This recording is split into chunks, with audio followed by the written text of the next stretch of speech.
யாழ்ப்பாணம் வருகை தந்த பிரதமர் ஹரணி அமரசூரிய கலந்து கொண்ட வடக்கு மாகாண கல்வியை எவ்வாறு முன்னேற்றுவது என்பது தொடர்பிலான கலந்துரையாடல் ஒன்றில் வடக்கு அதிகாரிகள் ஆழ்ந்த நித்திரையில் இருந்தமை அவதானிக்கப்பட்டுள்ளது.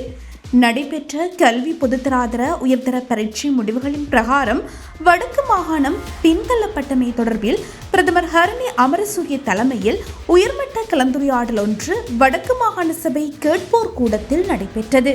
இதன்போது பிரதமரும் கல்வி அமைச்சருமான ஹரணி அமரசூரிய உரையாற்றிக் கொண்டிருந்த நிலையில் சில கல்வி உயர் அதிகாரிகள் ஆழ்ந்த உறக்கத்தில் இருந்தமை அவதானிக்கப்பட்டுள்ளது.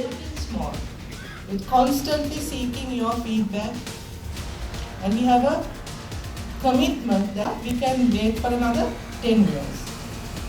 So we were starting small with constant. குறித்த கூட்டத்தில் பிரதமர் வடக்கு கல்வி நிலை பின்னோக்கி செல்வதற்கு அதிகாரிகளின் அசமந்த போக்கே காரணம் என தெரிவித்துள்ளமையும் குறிப்பிடத்தக்கது.